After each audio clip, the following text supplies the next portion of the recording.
Mimaropa, formerly known as the Southwestern Tagalog Region, is an administrative region in the Philippines. It was formerly designated as Region 4B until 2016. It is one of two regions in the country having no land border with another region. The name is an acronym combination of its constituent provinces named Mindoro, divided into Occidental Mindoro and Oriental Mindoro, Marinduque, Romblon, and Palawan. The total area of Mimaropa is 29,620.90 kilometers squared or 11,436.69 square millimeter. The total population in 2015 census is 2,963,360, with the provinces of Marinduque, Occidental Mindoro, Oriental Mindoro, Palawan, and Romblon. Mimaropa has also two cities named Calapan and Puerto Princesa. It has also 71 municipalities, 1,458 barangays, and 7 congressional districts. Mimaropa has also their own native languages, named Tagalog, Alangan, Asi, Buhid, Kalamian Tagbanwa, Cuyonon, Hanunuo, Hiligaynon, Iraya, Onhan, Palawano, Romblomanon, Tadyawan, Tausug, and Taubuid. Mimaropa together with Calabarzon were officially created with the partitioning of Southern Tagalog into the two regions on May 17, 2002, with the issuance of Executive Order No. 103 by then-President Gloria Macapagal Arroyo for the purpose of promoting efficiency in the government, accelerating social and economic development, and improving public services in the provinces covered. Region 4B was designated as Mimaropa, which stands for the island provinces belonging to the Southern Tagalog region, Mindoro, Oriental and Occidental, Marinduque, Romblon, and Palawan. Region 4A was designated as Calabarzon. On May 23, 2005, Executive Order 429 was issued, moving the province of Palawan to the region of Western Visayas, designating Region 4B as Mimaropa. However, Palawan residents criticized the move, citing a lack of consultation with most residents in Puerto Princesa and nearly all municipalities preferring to stay with Region 4B. Consequently, Administrative Order No. 129 was issued on August 19, 2005 to address this backlash.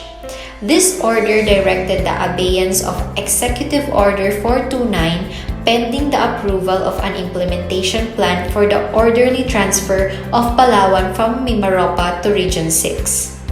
The 2010 Philippine Census of Population reported the region's name as Mimaropa and included Palawan as part of the region.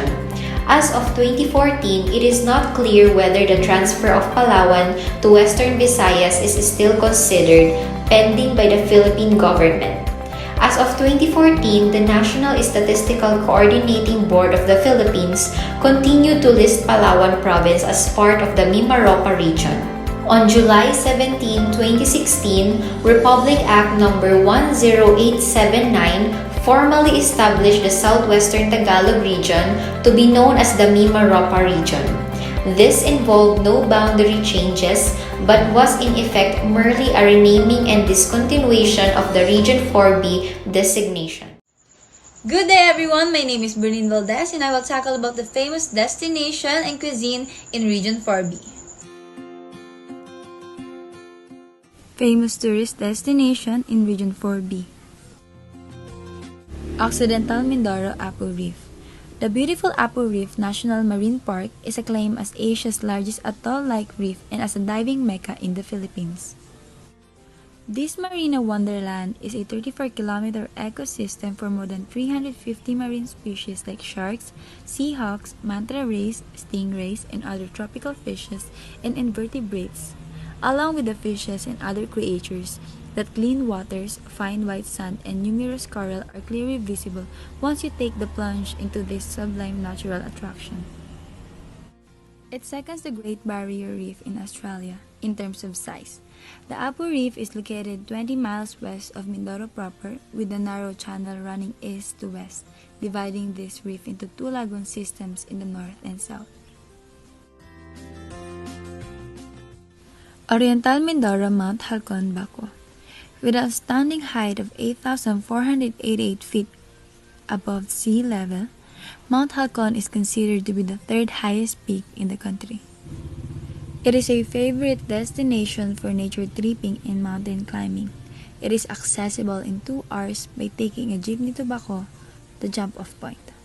Aside from being one of the tallest peaks, mountaineers take delight in the challenge because Mount Halcon is considered as the most elusive mountain as well.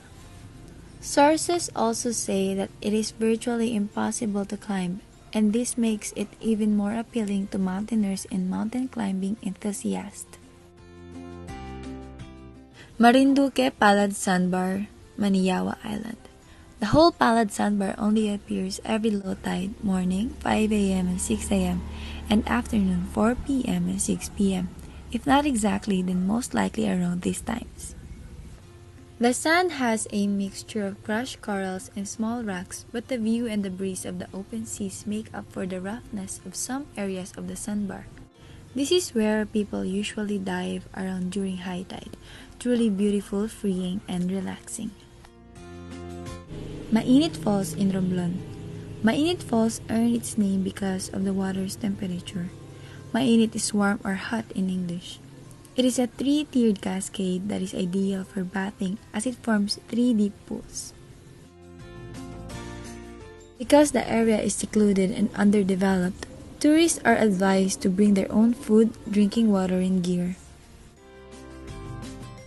Kayangan Lake in Palawan. Kayangan Lake is by far the most popular spot on Coron Island, and for good reason. You cruise into the parking lot, which in itself is an immaculate reef with crystal clear water. It is a crystal clear freshwater lake with unbelievable underwater rock formations, which make it one of the most incredible sights in Coron, Palawan. Coron is a tropical island in the province of Palawan in the Philippines. Coron is best known for world-class World War II era wreck diving. The island also offers limestone karst landscapes, beautiful beaches, crystal clear freshwater lakes, and shallow water coral reefs. Tubataha Reef in Palawan. Tubataha Reef's Natural Park is a marine protected area and world-renowned scuba diving site.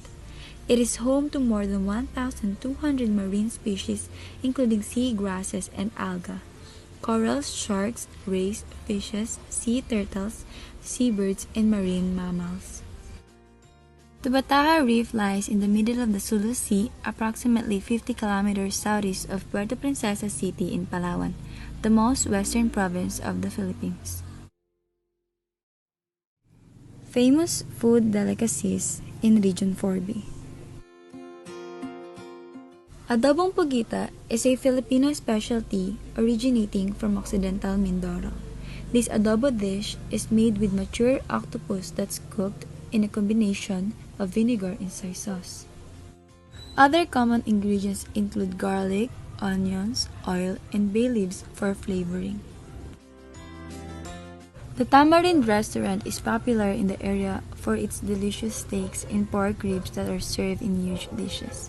This restaurant is located directly at the Sabang Beach in Puerto Galera, and guests are guaranteed to enjoy a nice view while dining. The dishes that's served here are a mix of Filipino as well as different international styles of cuisine. It also ranked as number 3 of the 5 restaurants in Sabang. Bibingkang Lalaki in Marinduque. Instead of yeast, the bibingkang lalaki is made with tuba, coconut wine, which makes the insides of the bibingka moist and pudding-like. After all, coconut and other byproducts are Marinduque's source of income as the province's agricultural produce. Boknoy Siopaw in Romblon. The Boknoy Siopaw is different from the typical asado and bola-bola types of siopaw because of its sauce. The sauce is already inside the siopaw. One couldn't eat without the messy and hassle application of the siopaw sauce. The Boknoy Siopaw is currently only found in Romblon Island. Tamilok in Palawan. Tamilok, also known as woodworm, is actually not a worm. It is a mollusk living inside the branches of mangrove trees. But because of their long, slender, slimy body, they really resemble worms. They are usually sold in wet markets across Palawan, especially in Puerto Princesa City. Good morning. I am Lois Femogatas and I am here to discuss the different festivals in Mimaropa 4B.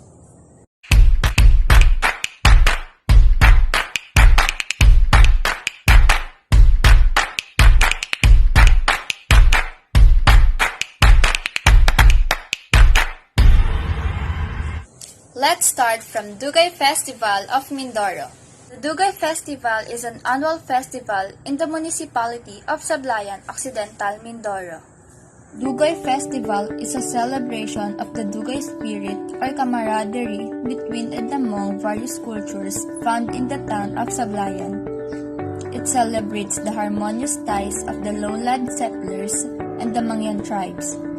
The Long Week Festival is celebrated with the cultural shows, street dancing performances, and other exhibits beginning every January 18. Its celebrations coincident with the town fiesta.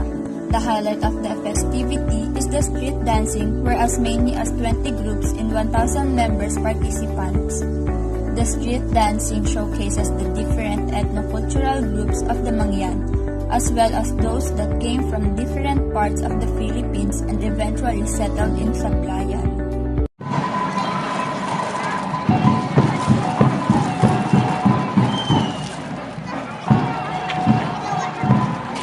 The Moriones is a Lenten festival held annually on Holy Week on the island of Marinduque.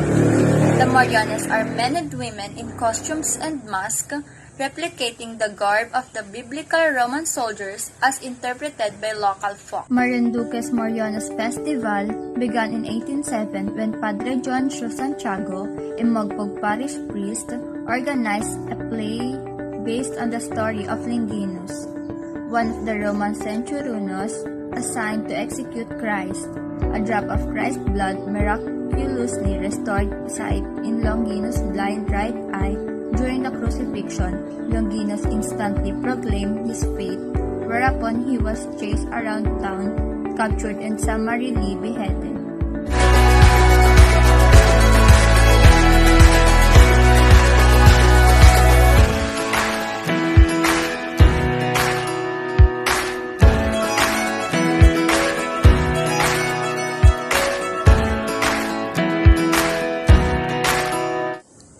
The Talabukan Festival from Romblon. The Talabukan Festival is a religious celebration in the municipality of Laoc, Romblon. It is held both to honor Saint Joseph and to celebrate a genie who once saved the town fox, which in the process of protecting the people, inspired the inhabitants to name their place Laoc.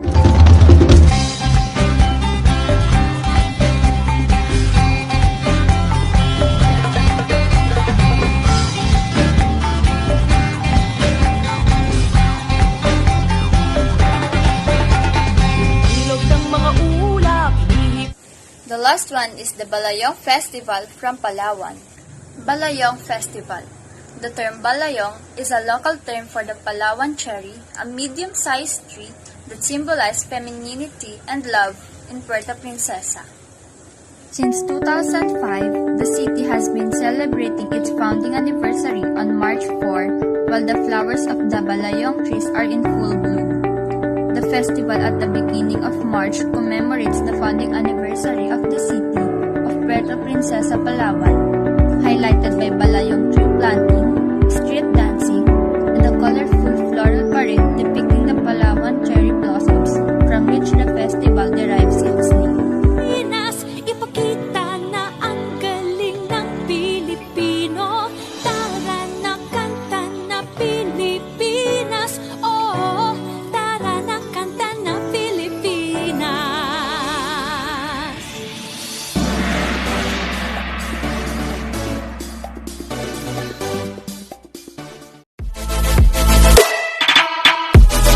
Maria Rosario Santos y Navarro de Concho, popularly known as Charo Santos Concho or simply Charo Santo, is a Filipino media executive and actress. She is the host of Maalaala Mo Kaya, the longest-running television drama anthology in Asia. She was born on October 27, 1955 in Calapan, Oriental Mindoro. Ricardo Tito Jamin Vidal. He was born on February 6, 1931 in Mogpog, Marinduque.